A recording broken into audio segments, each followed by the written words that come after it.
Bien, le invito a ponerse en pie. Vamos a leer en segunda de Timoteo, capítulo 3, verso 16. Fíjense que se parece a un verso conocido mucho, 3:16, pero segunda de Timoteo. Segunda de Timoteo, capítulo 3, verso 16. Leemos para gloria de Dios Padre, Dios el Hijo y Dios el Espíritu Santo.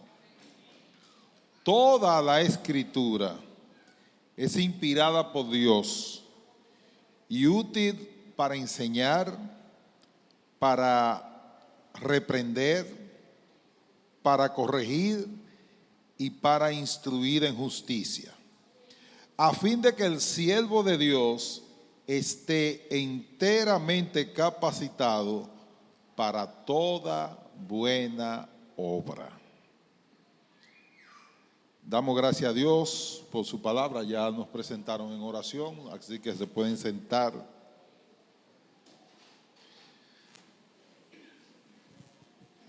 Segunda de Timoteo, como ya creo que le he referido en alguna ocasión, es un legado del apóstol Pablo. Pablo está preso. Pablo va a pasar la mejor vida. Y dentro del ministerio de Pablo había un joven llamado Timoteo, muy prometedor. Pablo tenía un equipo de trabajo, un equipo apostólico. Entonces Pablo está tratando de darle las últimas instrucciones a Timoteo, porque Timoteo es uno de los jóvenes que va a seguir el trabajo de Pablo cuando Pablo ya no esté. Así que Pablo está tratando los temas fundamentales y le dice, Pablo primero le dice a Timoteo que él había conocido las Escrituras desde la niñez, tenía parientes judíos que eran piadosos, y en el 14 le dice, pero tú permaneces firme en lo que has aprendido y de lo cual estás convencido, pues sabes de quiénes lo aprendiste. Desde tu niñez conoces las Escrituras que pueden darte la sabiduría necesaria para la salvación mediante la fe en Cristo. Así que Pablo está confirmando, y miren qué interesante es que los niños desde pequeños sean enseñados en las Escrituras, en la palabra de Dios. Amén, hermano. Y Pablo hace esta declaración: toda Escritura, tanto la del Antiguo Testamento como el Nuevo Testamento. El Nuevo Testamento, cuando Pablo escribe esto, todavía no se había completado, estaba en proceso. Recuérdense que el último libro del Nuevo Testamento es el libro de Apocalipsis, alrededor del año 90 del primer siglo. Y Pablo está posiblemente hablando aquí, no sé, entre el año 40, años 50. Así que Pablo dice, todas las Escrituras, refiriéndose a la Escritura del Antiguo Testamento y a las que se estaba produciendo, que ya estaba circulando, del Nuevo Testamento. Una de las facultades que tenían los apóstoles y profetas del Nuevo Testamento era producir nuevas Escrituras. Así que ellos podían traer palabras que fueran autoritativas, palabras que tuvieran sustancia, que fueran nutritivas para la iglesia. Toda la Escritura es inspirada por Dios. Y esta inspiración hay que distinguirla de la inspiración de un poeta o de la inspiración de un escritor o de alguien que se inspira en algo. Esta es una inspiración divina.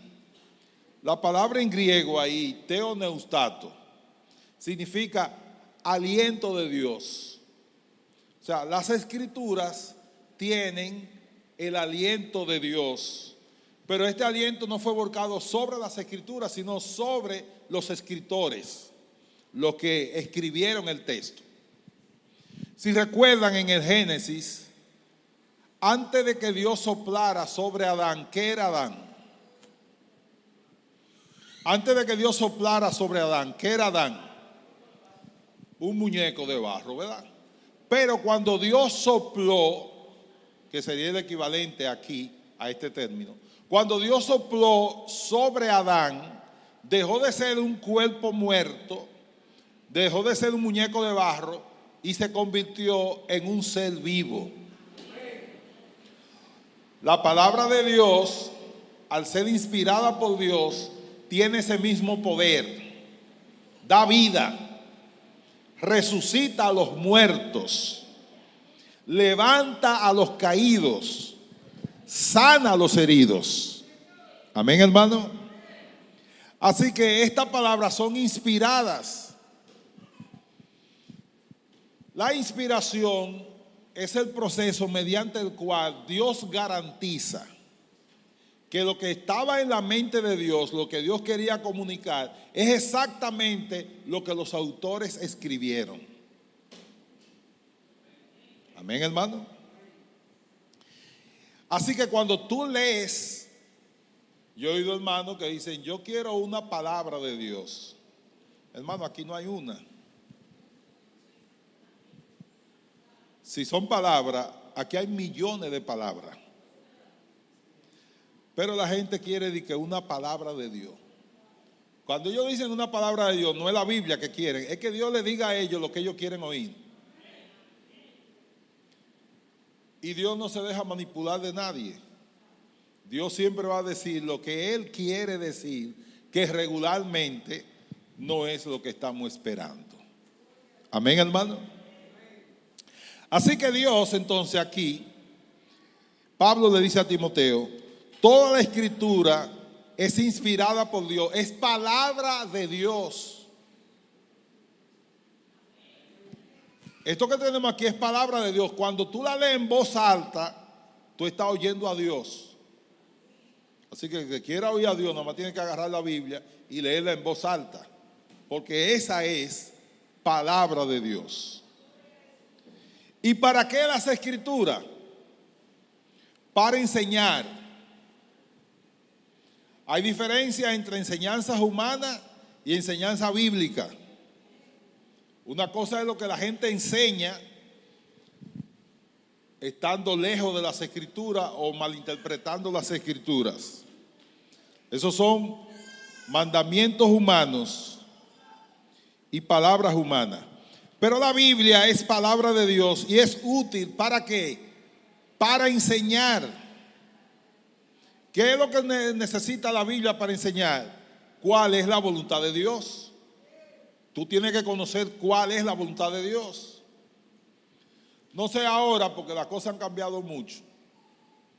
Pero antes, cuando un hombre se enamoraba de una muchacha, siempre procuraba hablar con una amiga o pariente de la muchacha para saber qué es lo que le gusta. Antes se le llevaban flores, rosas, cajas de chocolate. ¿Todavía se llevan?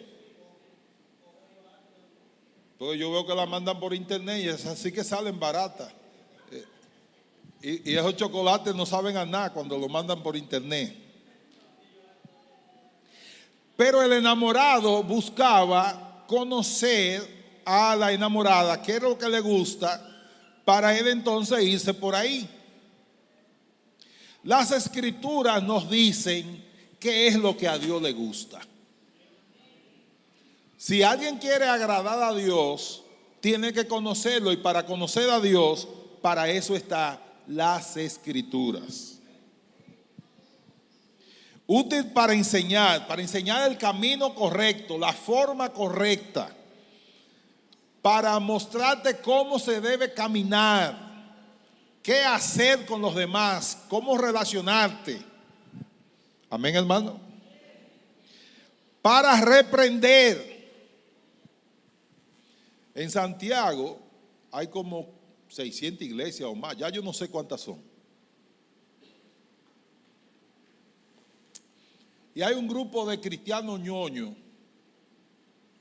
que desde que los reprenden, usted sabe lo que hacen. Se van de la iglesia. Y eso andan de iglesia en iglesia. Ya yo no sé cuántas iglesias. Yo espero que lo atajen en Pontezuela para que para acá no vengan. Porque no lo pueden reprender. El padre que de verdad ama a sus hijos, ¿qué hace? Lo corrige, lo reprende, lo castiga. Aquí no es para un show y para que usted se sienta bien. Esto no es para que usted se sienta bien, es para que llegue al cielo. En la guagua me decía Jeremías, papá, a mí no me gustan la puya, la jeringuilla. Y yo le decía, lo que pasa es que ahí hay medicinas que te la ponen a través de ese mecanismo que da su puyín, ¿verdad? Duele un chin, pero que te da un gran beneficio. Yo creo que solamente a María Elizabeth le gusta que le pongan inyecciones porque ella no le duele. Ella se ríe cuando le ponen una inyección. Y yo que privo en Guapo, cuando me van a apoyar no puedo ver la aguja, yo veo para otro lado. Porque si la veo me atacan los nervios. Yo me dejo apoyar, pero tengo que ver, escaparme. Entonces, la reprensión que se le hace al creyente es para que vuelva al buen camino. Es para que se aparte del error. Es para que abandone el pecado. Es para que se vuelva a Dios. Nadie dice amén. Así que cuando te reprenden, puede ser hasta la escritura que te reprenda. Tú leyéndola te sientes reprendido porque la escritura habla al corazón del hombre. O algún líder de la iglesia te reprende con el objetivo de que tú regreses a la voluntad de Dios y que no te siga desviando. ¿Alguien puede bendecir a Dios? Ayer hablábamos en una reunión del Evangelio Light. Y el Evangelio Light es el Evangelio donde todo el mundo se siente bien. Y todo el mundo está contento. Y a todo el mundo le dicen cosas buenas. Y hay profetas ahí. Y nada más te profetizan cosas buenas. Amén, hermano. Cuando yo veo a un profeta que al más malo de la iglesia le está profetizando cosas buenas, digo, el espíritu no anda por ahí. Porque si Dios quisiera hablarle a ese cabezón, lo primero que tiene que decirle es que se arrepienta. Es lo más importante para Dios, que la gente se salve. Amén, hermano. Y nos vamos a salvar con prueba y sin prueba, con dinero o sin dinero, con lucha o sin lucha. Pero lo más importante es salvar el alma. Por eso las escrituras nos reprenden y por eso los predicadores de vez en cuando deben de reprender. Claro, algunos no pasamos, yo lo reconozco. Y reprendemos y nada más reprendemos. Sirve también para corregir.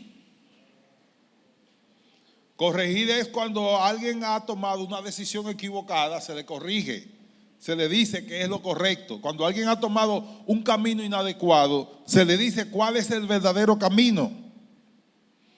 Hay muchos caminos, pero uno solo lleva a Dios. Amén, hermano. ¿Cuál es el camino que lleva a Dios? Jesucristo. Él lo dijo, yo soy la verdad, yo soy el camino y yo soy la vida. Con Cristo nos salvamos. Sin Cristo nos perdemos. Amén, hermano. Y para instruir en lo que es justo, en lo que es correcto. Tenemos un serio problema con algunos hermanos en todas las iglesias que no son buenos ciudadanos. No respetan las leyes de los hombres.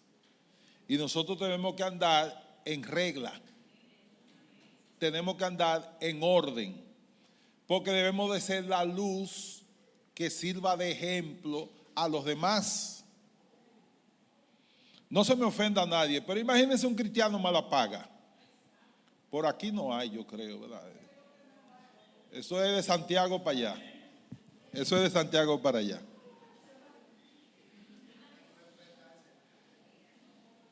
Imagínense un cristiano mala paga y que le van a cobrar aquí a la iglesia, porque los cobradores son malos, hermano. Vienen a la iglesia a cobrarle. Pastor, fulano de tal está ahí. Digo, sí, está ahí adorando a Dios. Dígale que yo lo estoy esperando aquí, que me debe unos cuartos. El cristiano tiene que procurar vivir según la justicia, según lo correcto, según lo justo. No se puede robar la luz. No se puede robar el agua. No se puede robar el cable. Licencia al día. Seguro. Pues no ven aquí con carita de que eres un ángel. Tiene que estar completo. Y si no estamos completos, hay que buscar la forma de arreglar eso. ¿Incluido en qué? En justicia. Con respecto al fiado, yo les recomiendo que no cojan fiado, a menos que no sea una cosa absolutamente necesaria. Porque ellos entran a la casa de la gente con unos cuadros y unas cuestiones ahí. Y te la ponen muy fácil. Grande es el día que ellos vienen a cobrar. Y el dinero no está. Y usted manda al tiguerito, dile que yo no estoy aquí. Que dice mami que ella no está aquí. Dice el muchachito.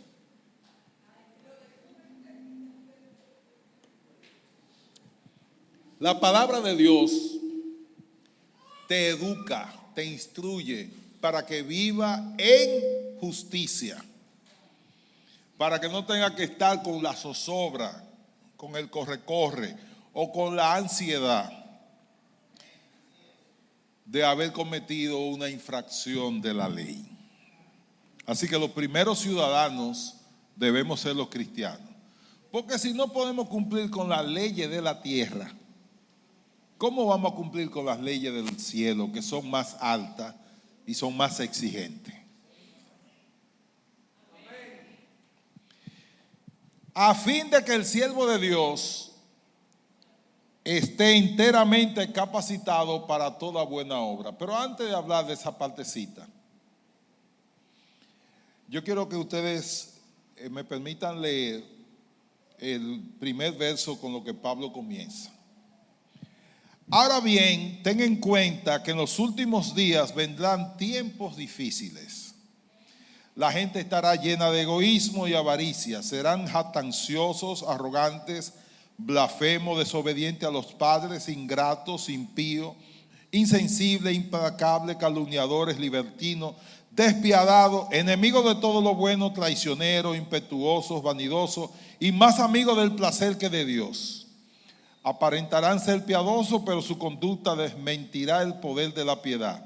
Con esa gente ni te metas. Así son los que van de casa en casa, cautivando a mujeres débiles, cargadas de pecado, que se dejan llevar de toda clase de pasiones. Ellas siempre están aprendiendo, pero nunca logran conocer la verdad. Del mismo modo que James y Jambres se opusieron a Moisés, también esta gente se opone a la verdad. Son personas de mente depravada, reprobada en la fe, pero no llegarán muy lejos, porque todo el mundo se dará cuenta de que su insensatez, como pasó con aquellos dos. Fíjense el perfil de la gente que no oye la palabra de Dios.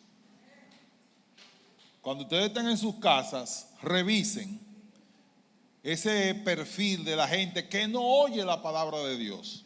Contrario a los que oyen la palabra de Dios, dice, a fin de que el siervo de Dios esté enteramente capacitado para toda buena obra. Un día tendremos que tomar el tema de las buenas obras de acuerdo a las Escrituras.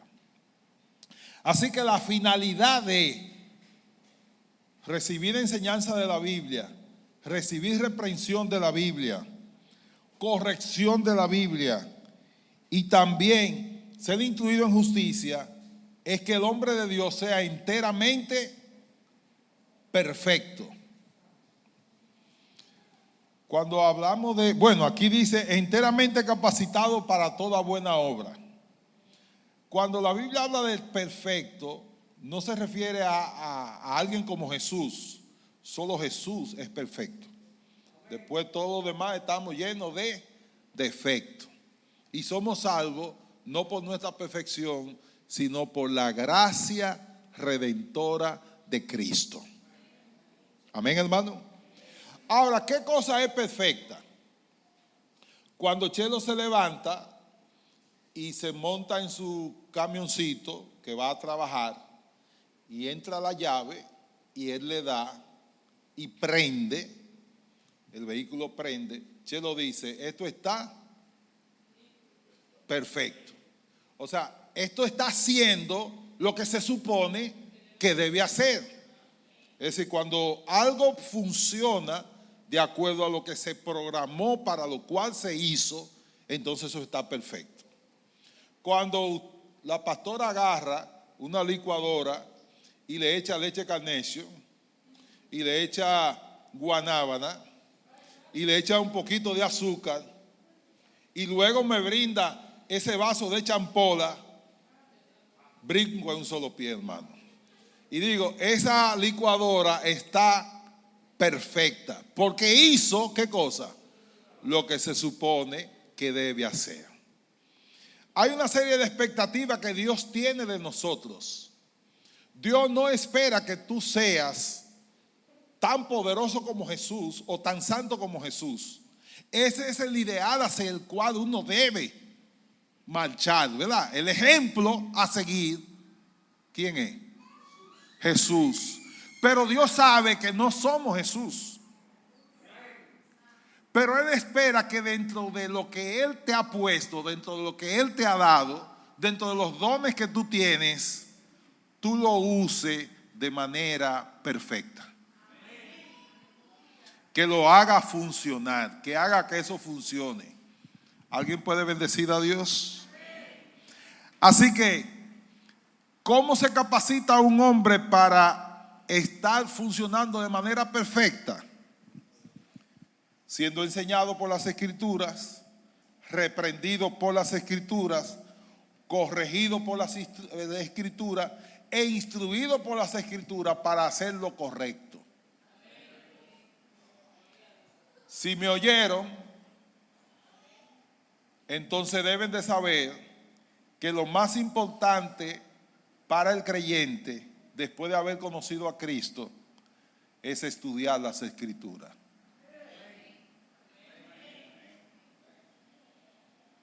No, pero que los pentecostales tenemos una base de mitos en la cabeza. No, pero que lo más importante es el poder. Y yo duro 50 horas orando y cuando me paro de ahí, los demonios tienen que abrir paso para yo pasar. Cuando Jesús se enfrentó con Satanás, ¿qué tipo de oración hizo? Cuando Jesús se fajó con Satanás en un 1 a 1, ¿con cuántas oraciones Jesús le devolvió a Satanás? ¿Jesús oró o usó esto? Entonces, si el más grande de nosotros, el ejemplo a seguir, cuando enfrenta al peor enemigo que tenemos, que es el diablo, usa las Escrituras, ¿cuál es el modelo a seguir? En las Escrituras. Si no estamos fundamentados en la palabra de Dios, todo lo que hagamos va a perecer un día. Si no está sobre el fundamento de las Escrituras, esa casa caerá.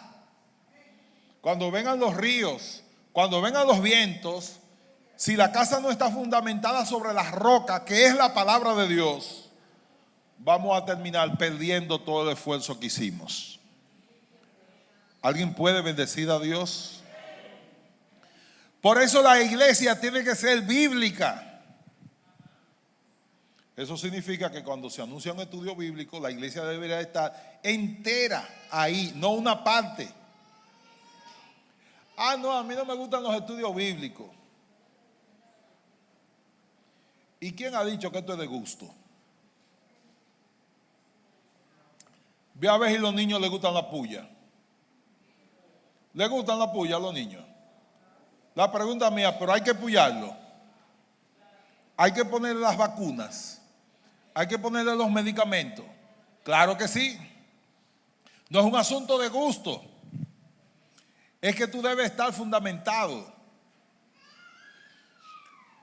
Uno de los ministerios de oración más poderosos que yo conocí y que no conozco nada parecido era en San Francisco de Macorís. Lo llevaba a cabo don Moisés, un ingeniero agrónomo que trabajó como funcionario de gobierno muchas veces en los primeros 12 años de Balaguer. Pero ella estaba retirado de esa parte y estaba dedicado a un ministerio de oración que lo recibió trabajando junto con el padre Emiliano. Pero don Moisés se convirtió. Él solo, porque leyendo las escrituras se convirtió. Don Moisés podía recibir a una persona y le oraba hasta 1 hora, orándole a una sola persona. ¿Tú llegaste ahí, Osvaldo? Osvaldo llegó ahí. Pero don Moisés en la noche se tiraba un libro de un día para otro. O sea, él se devoraba los libros. Nosotros llegamos a leer libros antes de que salieran en la imprenta, es decir, ¿cómo se llama eso? El manuscrito, antes de que lo llevaran a la imprenta, lo llegamos a leer. Y yo estaba allá y a mí también me gusta leer libros. Y yo vi cosas ahí extraordinarias. Nunca había visto nada. Incluso había una casita. Recuerdo que había una muchacha de la capital, de una familia muy pudiente, que hervía el agua y se la bebía y no le pasaba nada. El agua hirviendo se la bebía. Estaba totalmente desquiciada y endemoniada. Y un psiquiatra llamado el doctor Zaglul, cuando supo que a ella le iban a llevar para San Francisco, dijo: si Dios la sana, yo me convierto. Pues yo llegué a estar allá, yo vi a la muchacha, estuvimos ayudándola por varios días y orándole durante varios días. ¿Y qué usted cree que hizo Dios? La sanó, se fue sana para su casa. Pero el doctor Zaglul no se convirtió. Es decir, aunque él dijo que si ella se sanaba, y allá a la gente se le explicaba la Biblia, se le daba estudio bíblico y al final entonces se le oraba. Amén, hermano. O sea que el ministerio más poderoso que yo he conocido sobre la oración estaba fundamentado en la Biblia, en la palabra de Dios. ¿Estoy yo diciendo que todo el mundo tiene que tener una licenciatura en teología y una maestría en teología o un doctorado en teología? No. Pero ojalá yo.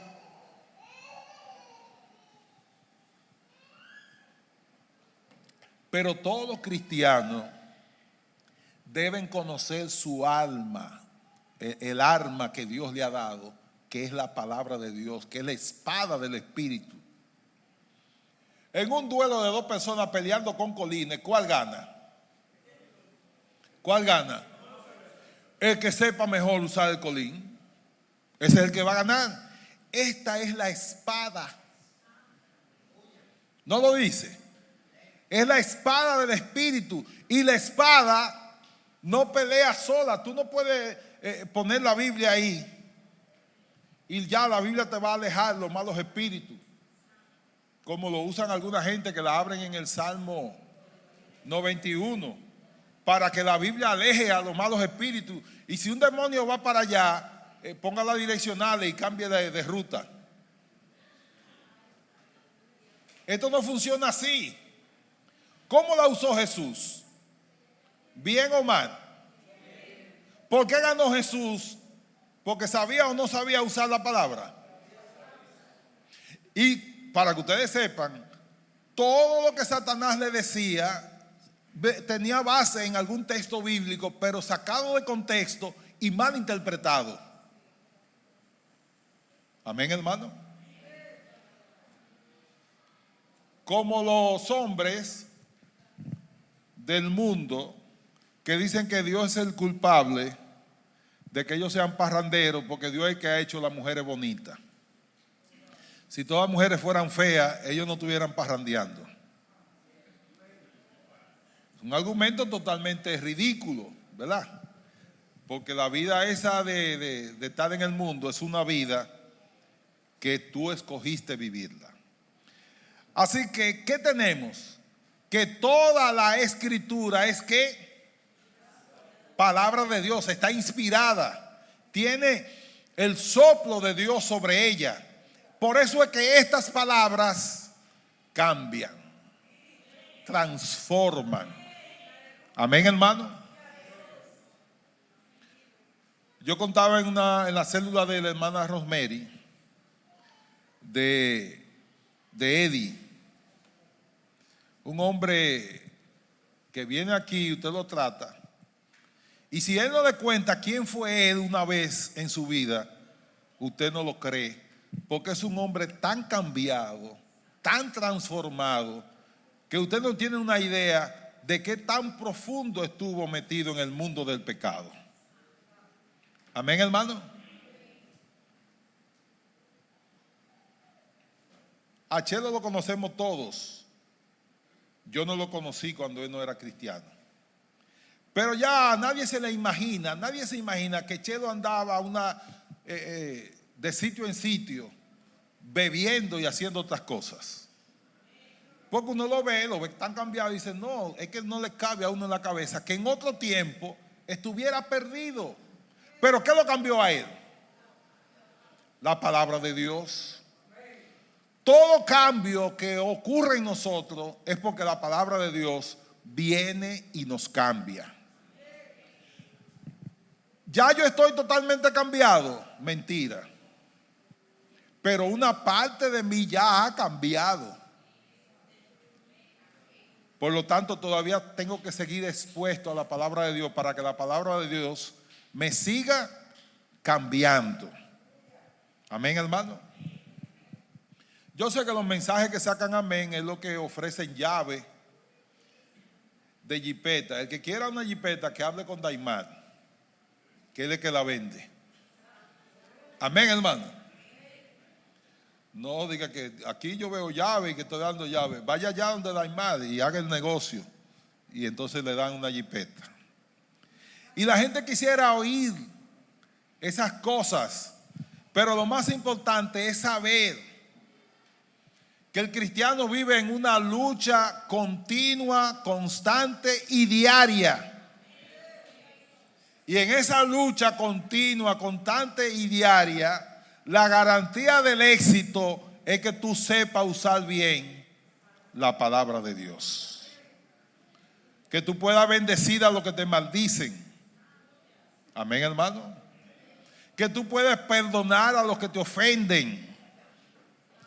Y que tú puedas servirle de luz y modelo a todos los demás, sin llegar a ser tonto, porque tampoco hay que ser tonto, hermano. No hay por qué caer en todos los ganchos que te tiran. De hecho, la palabra mía, y yo se lo he dicho a los estudiantes, es, cualquier propuesta que me hagan, la palabra es no. No. Pero que no, usted no me oyó, Señor, no me interesa. El día que yo quiero comprar algo, voy a la Sirena y punto. Amén, hermano. Porque en la calle te ofrecen de todo. Y hay muchísimo gancho. Y la palabra para que usted no caiga en gancho es diga que no le interesa.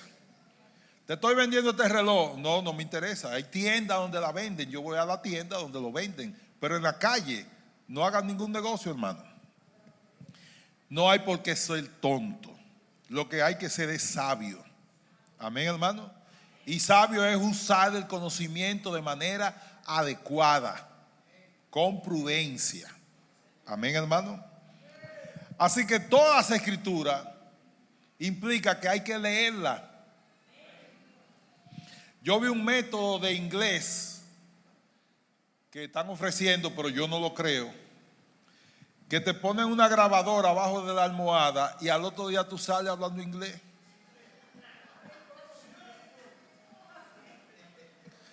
Yo no lo creo. Entonces, hermano, si tú pones la Biblia abajo de la almohada, al otro día no va a salir diciendo todos los textos. Esto hay que comérselo. Esto es el pan de la vida. ¿Y cómo entra el pan dentro de nosotros? Comiéndoselo. Este rollo hay que comérselo. Amén. Y cuando nos lo comemos a través de la lectura, y hoy hay una ventaja, que los hermanos que no cogieron mucha escuela o que no saben leer bien o no saben leer, la pueden oír. En el celular tú la pones y la pones en audio y es lo mismo que si la estuviera leyendo. De hecho, en las casas yo lo sugiero de que la gente tenga la Biblia en audio y las mujeres haciendo oficio en la casa pueden estar escuchando la Biblia en audio. Amén, hermano. Estos tiempos que estamos viviendo no son mejores. Y Pablo dijo que los tiempos serían peores, refiriéndose a los tiempos de él. Si Pablo ve los tiempos de ahora, no sé qué hubiese dicho, porque ahora está muy mal y se va a poner peor. Y lo único que nosotros podemos hacer es tomar y fundamentar nuestras vidas y nuestra familia en la palabra de Dios. Hay que tomar tiempo en nuestras casas para leer un texto de la Biblia y para comentarlo y discutirlo. Hay que tomar tiempo para leer las escrituras. Sería provechoso estar en los estudios bíblicos de los domingos que da Osvaldo a las 10 de la mañana. Tú te programas y llegas y te tiras un estudio bíblico de media hora. Las charlas, las conferencias, donde quiera que se vaya a explicar la Biblia, tú debes de estar. Porque esto no se aprende de un día para otro. Un espadachín no se hace de un día para otro. ¿Cuántos han visto la película esa de chinos y japoneses con las espadas? Esos samuráis es desde chiquito que lo cogen y lo entrenan. Y cuando tú vienes a ver, esa gente usa una katana, que así como se llama la espada de ellos, y son invencibles, pero están entrenados desde pequeñito. Y eso es un entrenamiento continuo, constante. ¿Alguien me entiende, hermano? Así que nosotros tenemos que venir a las escrituras. ¿Cuándo quieren volver a las escrituras? ¿Cuántos quieren aprender a usar la palabra de Dios?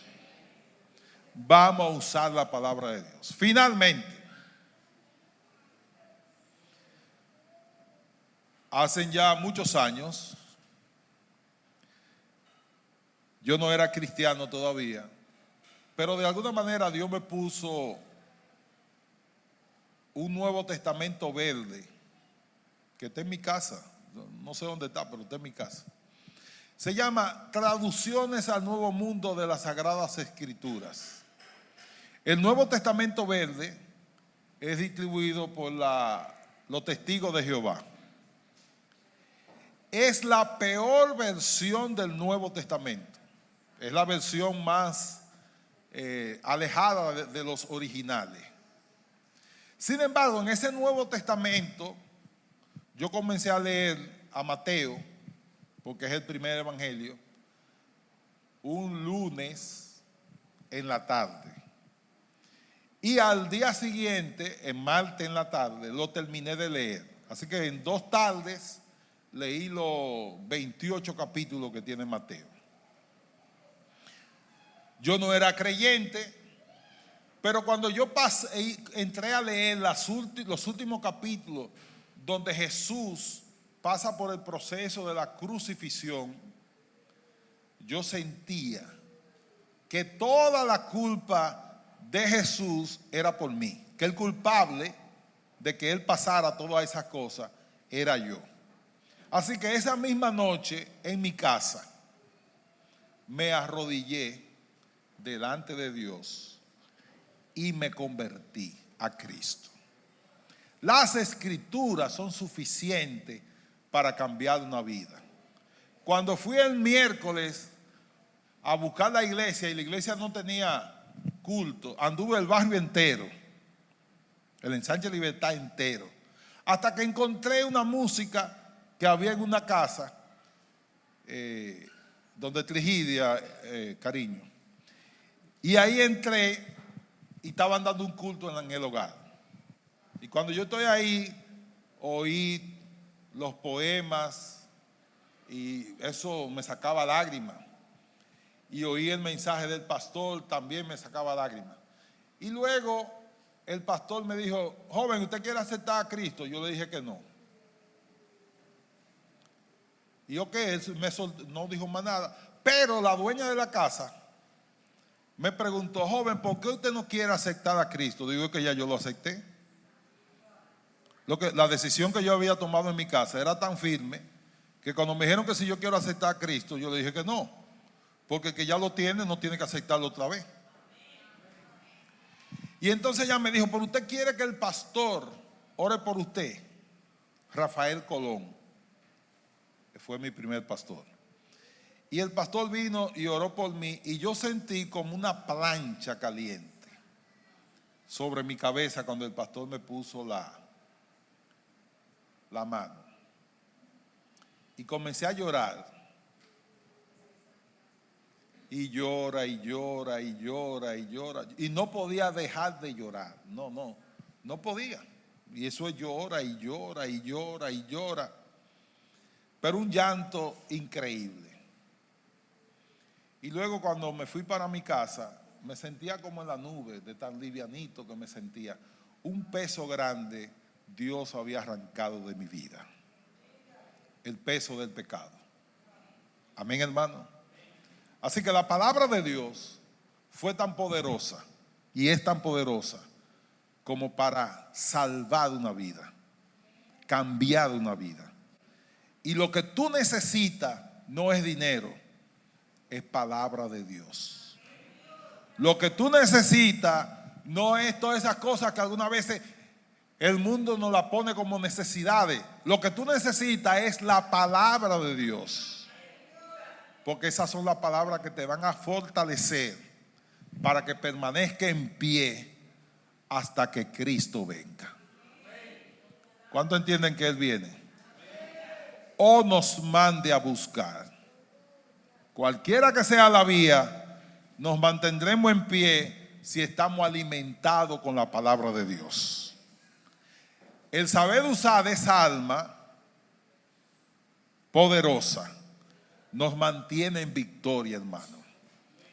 Así que hay que aprender a usar la palabra de Dios para que el enemigo no gane ventaja sobre nosotros. Todas las escrituras están inspiradas por Dios y son útiles para enseñar, para corregir, para reprender, para instruir en justicia, a fin de que el hombre y la mujer de Dios estén enteramente capacitados para toda buena obra. Amén, hermano. En mi casa hemos sido respetuosos de la palabra de Dios. Y el hecho de que estemos en pie 45 años después es porque la palabra de Dios nos ha fortalecido. ¿Cuántos quieren estar en pie? Fortalécete con la palabra de Dios. Dios me le bendiga, Dios me le guarde.